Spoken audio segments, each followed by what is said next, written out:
Bismillahirrahmanirrahim. Assalamualaikum warahmatullahi wabarakatuh. Waalaikumsalam warahmatullahi wabarakatuh. Waalaikumsalam warahmatullahi wabarakatuh. Perkenalkan, saya ini dan teman saya itu bernama Ayu Karina dan sebelahnya itu ada Abi. Ya, nah di sini teman-teman, marilah kita membahas mengenai asas perundangan. Nah, dapat teman-teman ketahui, sebelum kita memahami perundang-undang ini sangatlah penting, seperti salah satunya itu kita harus memahami tentang asas pembentukan peraturan perundang-undangan. Karena itu di dalam itu terdapat acuan bagaimana cara kita melahirkan sebuah produk hukum. Dalam hal ini undang-undang yang sesuai dengan kebutuhan publik pada saat itu. Jika tidak berpedoman pada asas tersebut, maka kemungkinan besaran kita akan mendapatkan banyak kekeliruan dalam penetapan dalam sebuah hukum. Nah, seperti halnya salah satu asasnya adalah itu peraturan yang bersifat khusus menyampingkan peraturan yang bersifat umum. Nah, terus dan sesungguhnya orang-orang itu telah melahirkan asas tersebut itu sangat membantu sekali dalam penetapan peraturan hukum di kemudian hari. Banyak sekali pakar yang melahirkan asas pembentukan peraturan perundang-undangan yang pada hakikatnya itu tujuannya sama. Intinya, walaupun banyak pakar yang memikirkan tentang asas-asas pembentukan ini adalah sama, menginginkan melahirkan produk hukum yang efisien dan efektif.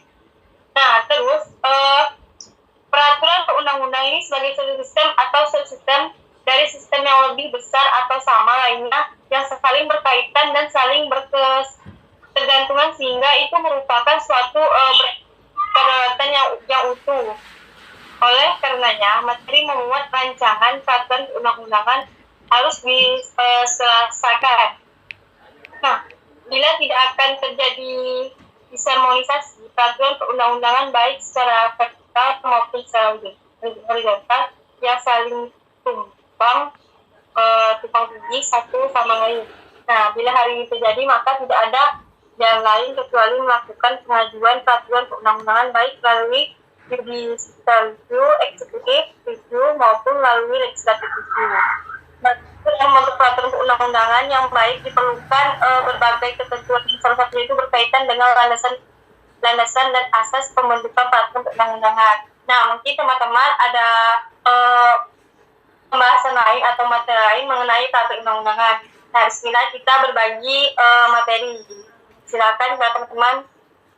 Oke, baik. Terima kasih kepada Lili telah menjelaskan sedikit materi. Baik, saya akan melanjutkan materi yang akan kami bahas.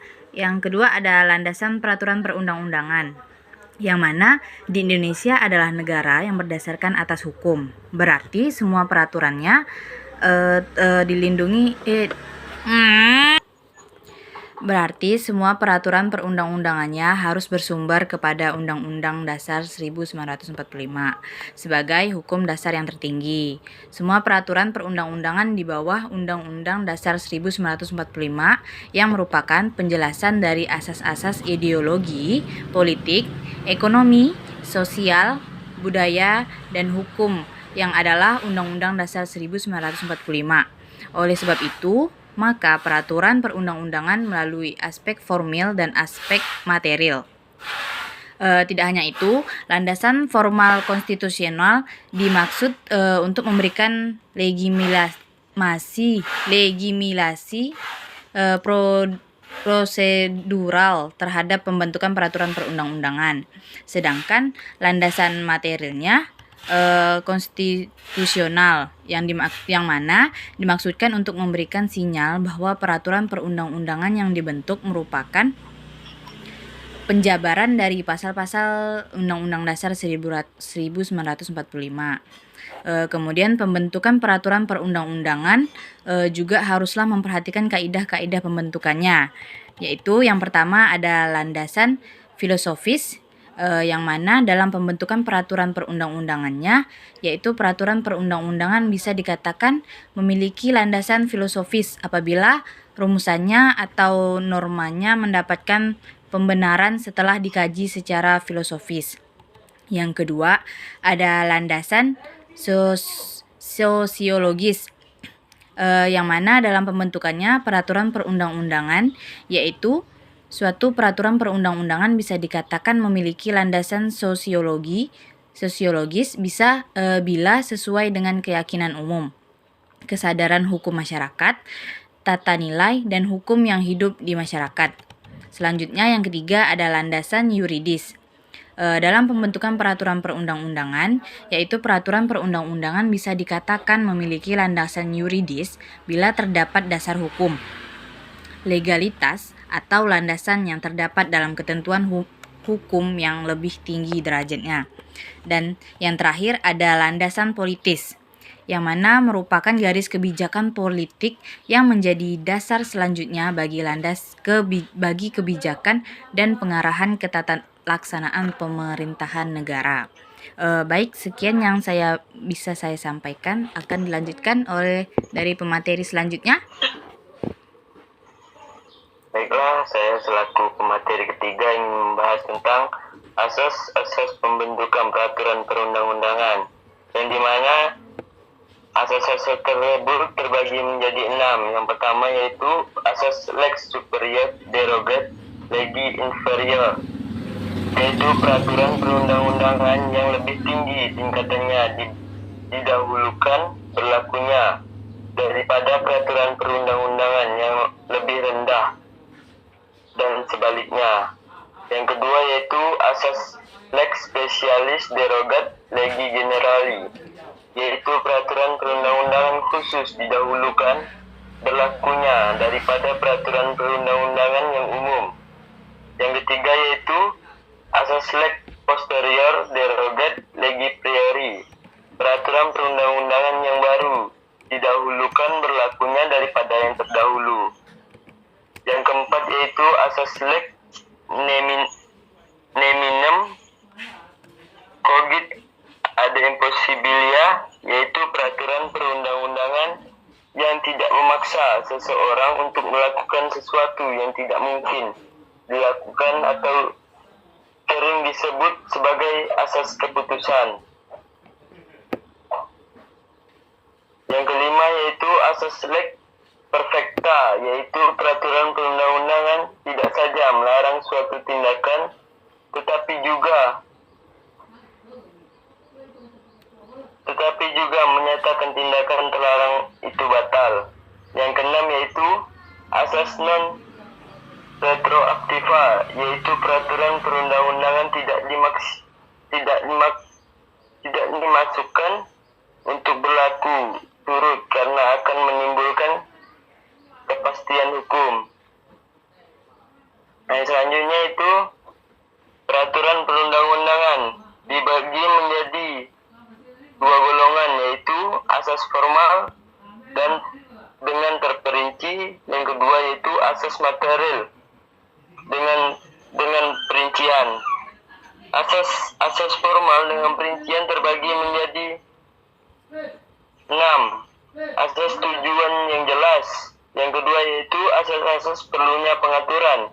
Yang ketiga yaitu asas organ atau lembaga yang tepat. Yang keempat yaitu asas materi, muatan yang tepat. Yang kelima yaitu asas dapat dilaksanakan. Yang keenam asas dapat dikenali. Asas-asas material dengan terperinci terbagi menjadi 4. Asas sesuai cita hukum-hukum Indonesia dan norma fundamental negara. Yang kedua yaitu asas sesuai dengan hukum dasar. Yang keempat yaitu asas sesuai dengan prinsip-prinsip pemerintahan berdasarkan sistem konstitusi Undang-Undang Republik Indonesia nomor 12 tahun 2011 tentang pembentukan peraturan perundang-undangan. Hanya itu yang dapat saya sampaikan. Jika ada salah kata, saya mohon maaf. Kak Ayu Karina dan Abdjani telah memberi pembahasan mengenai landasan perundang-undangan dan asas-asas perundang-undangan. Nah, banyak sekali materi yang dapat kita bahas dan dapat kita ambil. Enggak. Dah, yuk lanjut. Ya. Dah. Oke, nah teman-teman, dari pembahasan teman-teman data tersebut dapat kita dapat simpulkan bagaimana itu atas peraturan perundang-undangan itu merupakan asas formal tentang bagaimananya peraturan perundang-undangan yang lahir dari asas negara hukum. Nah, terus yang berarti suatu penetapan penggunaan kekuasaan yang secara formal dan dibatasi dalam dan berdasarkan hukum dasar konstitusi yaitu tertulis. Itu semua peraturan undang-undang itu di bawah Undang-Undang 1945 itu harus merupakan penjabaran dari sistem dan asas-asas ideologi, politik, ekonomi, sosial budaya, dan hukum yang ada dalam Undang-Undang 1945. Nah, sehingga sebagai penjabaran dari undang-undang ini, maka peraturan undang-undang itu memiliki aspek formil dan aspek material. Nah, landasan peraturan undang-undang inilah pada dasarnya itu meliputi landasan filosofis, sosiologis, politis, dan yuridis. Nah, bagaimana mengenai materi asas undang-undang ini? Apakah teman-teman dapat memahami dari materi tersebut? Baik, saya masuk duluan ya, Gus ya. Makasih Lili. Sebelumnya kan belum tahu nih apa yang tentang asas peraturan perundang-undangan nih.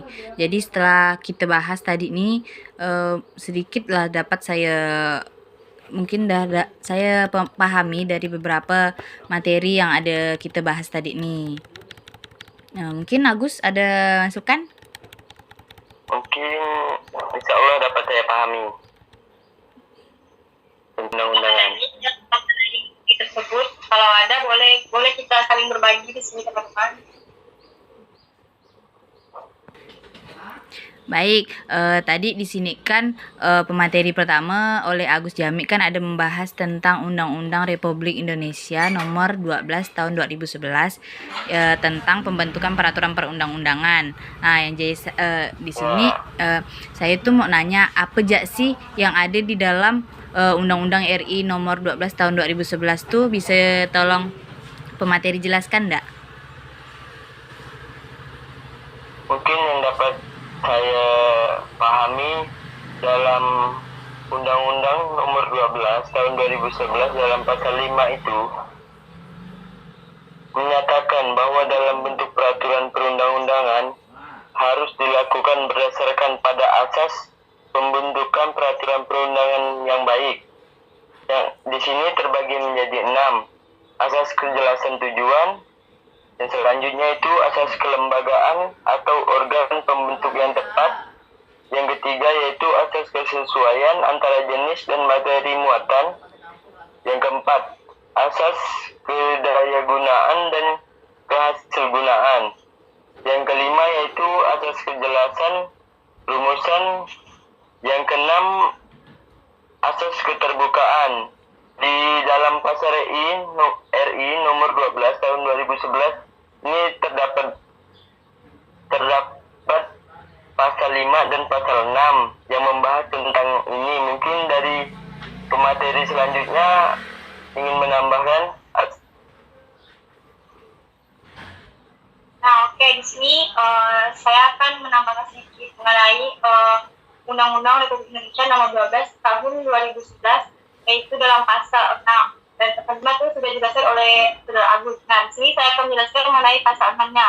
Nah, terus yang ada dalam pasal itu yang pertama itu ada asas pemayoman, terus yang kedua itu asas kemanusiaan, yang ketiga itu ada asas kebangsaan, dan yang keempat itu asas kekeluargaan. Nah, dan kelima itu ada asas kenusantaraan, dan yang terakhir itu ada asas Bhinneka Tunggal Ika. Nah, inilah mengenai isi dari dalam pasal 6 Undang-Undang Nomor 12 Tahun 2011. Nah, bagaimana Saudara Karim mengenai isi dari pasal 5 dengan tersebut? Apakah dapat dipahami? Sejauh ini bisa saya pahami karena dari pemateri cukup jelas dalam pembahasan tersebut. Terima kasih. Nah, teman-teman, ya sama. Nah, teman-teman menerima materi pembahasan kita kali ini? Sudah jelas. Insya Allah Jika sih masih jelas. ada yang ditanyakan lagi, kalau nggak ada yang bertanya, mungkin cukup kita akhiri mengenai pembahasan materi saat ini. Gimana? Aman nggak? Insya Allah aman. Oke, mungkin sekian dari pembahasan kita saat ini. Dapat saya akhiri dengan wassalamualaikum warahmatullahi wabarakatuh. Waalaikumsalam warahmatullahi wabarakatuh.